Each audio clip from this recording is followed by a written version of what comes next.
Today, I bought the LEGO Star Wars TANTIVE 4. Hello everyone, it is Public Studs here, today taking a look at the LEGO Star Wars 2019 TANTIVE 4, ages 12 and up, with 1,768 pieces, retailing back in the day for $200, and I believe under the Master Builder series.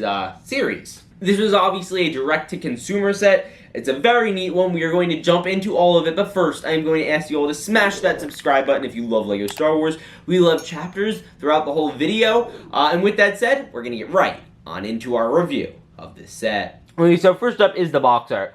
Obviously, the Tantive is over the planet of Tatooine in the box art. They still had this brick thing going on back then. You have the logo up there. You have all your details down in the bottom left corner. On the back, we have what I believe is the selling shot of the set because it displays the engines beautifully. And I think they do a really good job at that. You also do get to look at all the different play features of the set, again, with Tatooine in the background. Great looking. And on the top, we have a look at all of the minifigures. And on the sides, we actually do have a little pic of like a diagram of the actual set itself, and I think it looks interesting. I think it probably could have been executed better, so that way it could integrate the bricks in the background more. Could use the PNG or something. But that's just, a personal little critique, nothing crazy. Now, here is the instruction manual. Obviously, same as box design. You do have a look about their team. You could read that and pause it if you would like, and then you can move forward. You also do have a look about the Tantive 4. You could read all about that. You have the facts and specifications, all about it, and then you move over. You also have the Meet the Model Designers. They have a bit of a Q&A going on, so if that's something you're interested in, you can read that too. And then we also have a look at the minifigures and the graphic designers of this set. It's really kind of neat to learn about the process of what it takes to build a minifigure. And then they have it in all the different languages, and that kind of continues on for several pages. And then you get to the front of the instructions where it gives you the QR codes and everything. And then at the back of the manual, you do have the wind thing. And you also do have this special Blockade Runner logo, which I'm kind of disappointed they don't use more throughout the marketing for this set, because it's a really cool design, just to be shoved on the back of the instruction manual. But with that said, we are going to get right on into the minifigures.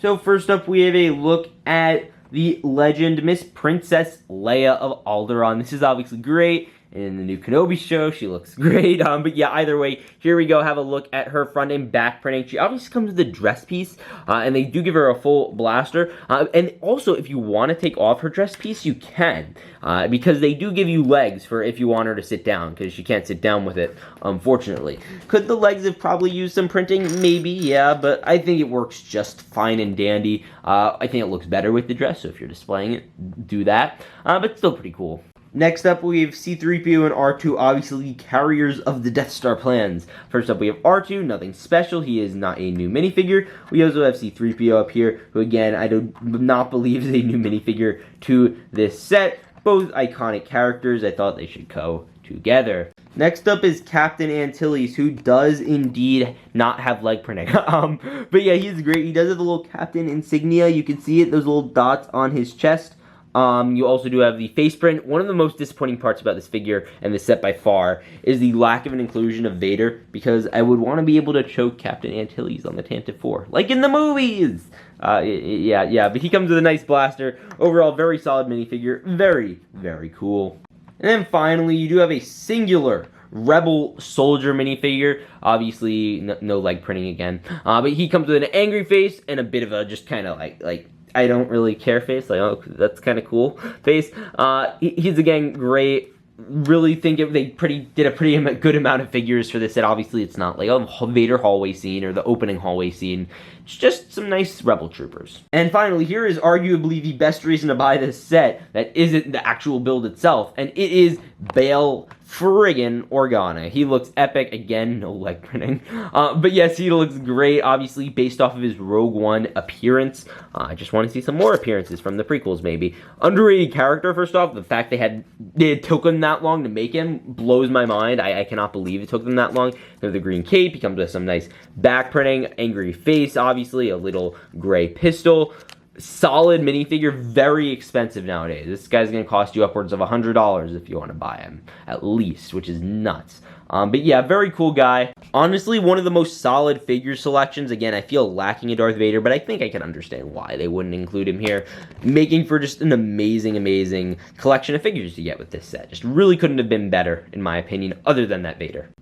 So first off, here's the look of the set. If you're wondering how it's floating, I am using an eye display case. But we are going to get right straight on into the build, starting at the head and while working our way back. So starting off, biggest flaw of the set, right out of the gate, they stickered the front. This should have been printed. It's a minor detail, and really I think I'm the only one that probably cares. There are actually probably other people that care. Only big disappointment of the set, to remove the top half, if you want to get access to the controls, you simply do this. Now let's put some minifigures in. So to fit them in, you just sit them down like so. There's a little control panel in front of them. I've noticed some compatibility problems with their hats, but it works out just fine. And then obviously you can go and put on the piece right back. They fit in nice and snugly, and it's like that on both sides. And if you say want to fire the little front spring-loaded shooters off, all you have to do is press right here and they shoot off, and there are two of them, so you could shoot a second one off. And then over here we do have another little cannon. This partly helps keep up the ship. It also is, again, a great detail. They really nailed it down. You also do get some underside detailing. As you can see, just detailing all around. It looks really, really good. And you know, I just want to cover it now. You also do get that piece right over there. This again spins all you want it to. And then we'll get to what this is in a little bit. This little cannon here can go pretty widely rounded, I believe 180 to 190 degrees. It could just go back a little bit, not crazy though. And you do have, of course, the blasters, which is very cool. Stud shooters, which are not my favorite, but they still are there, obviously. And, you know, that is something we're going to have to deal with, but it is still whatever. And then up here, we obviously have the little rotating blasters. We have 4 of them. And then obviously the way this works, you just lift up this piece, and then you're entitled to really the only interior of the entire set. And honestly, it's really cool and I really like it. I'm sure they tried to incorporate the command room of some sort. I know they technically did that up front, but I know they tried, I'm sure, to do that, and it just didn't work out for whatever reason. There's obviously not a lot of room to like store tall items in here, so that is probably why they decided to just do this little desk. It comes with some stickers on it, and then obviously there is a little hook. Like, for instance, in the back over there, right there, you could put Leia's blaster in. And then on top of that, there's also a little engine/shield generator piece that is also stickered off. A nice little detail. If we rotate the ship around, we obviously do have a little binoculars there. And this is why the set actually gives you, like, legs for Leia. You could just sit her down. She sits nice and dandy. There are also 2 studs there if you want to put some hologram piece or something. And then obviously, you could stick Bail in here if you want. You could stick C-3PO, he could do some of the taxes in here. Honestly, this reminds me of the little area from the holiday special, if anyone remembers that, where Leia is filing her taxes or something, like there was just a computer screen. That's what this reminds me of. It kind of sticks out, obviously, when you don't have the cover on. And no, you cannot put the cover on when there are minifigures in here. It is unfortunate. That just happens to be the way it is. You probably do it when you have, like other figures, like sitting down, but that's really about it. There also is an area right here, and inside it, of course, there is some of the flick fire missiles. Very cool little guys. And then you go store them right in. Honestly, I know they were just needed extra things to do with this set, so that was one of them. Next up here are some pods. And these actually can come off as escape pods, which is really cool. Obviously, R2 and 3PO are famous for making their escape here. There is a little studded area to sit, say 1 minifigure. And then with R2, you could obviously just go in and take him up, and you could store him in, right with 3PO. And obviously, they're very close together, but you could put them back in and then send them on down to the planet of Tatooine. Obviously, this is not fully accurate to what their actual escape pods looks like,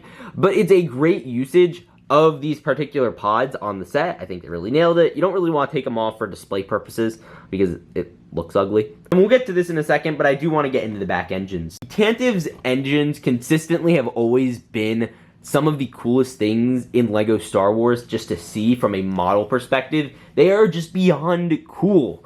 and I love them. They do get repetitive in the building process, and that is something that is a little difficult to deal with, but once you get over it, it really just makes them amazing. You do obviously have them little areas to keep them up. Down here, you have these little clip pieces, and then you move over, you do get some, I believe those are stickers right there, and then you also do have these round pieces, and you know, you can move around. You have basically the same thing on the other side. You can move up top, and you do have, obviously, the paintbrush rollers as some of the details, which, that is just such a creative detail. I love that from the designers. And then you move over, you do get some looks at all of the different details. You have some grates and everything.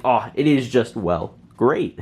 Now, I'm sure many of you are not wondering what this is, but I did want to showcase it properly. These are the handlebars to properly grab this set so you can play with it. And you could do so very nice. And there's a very good center of gravity. I think they've done really well, because this is obviously a lot of bricks back here. And it's also really long back here, so it's of course inclined to lean a certain way. But if you like angle it, you obviously just need to put some of your wrist strength into it, and it does work out well, making for a really solid play feature. It works really well, and it also tells you where the center of gravity is if you say, again, want to use a display stand like the one I used at the beginning of this video. Now, with it all being said and done, again, one of the most beautiful LEGO Star Wars models to date, period, no questions asked. Now, let's get into my full thoughts on the problems with it and give it a full and final rating for this $200 LEGO Star Wars 2019 set. Okay, so I will say this has to be one of the coolest LEGO Star Wars sets of all time. First off, it is completely relevant to nearly every era of Star Wars. It is relevant to the prequels. It was in episode 3, it was in episode 4,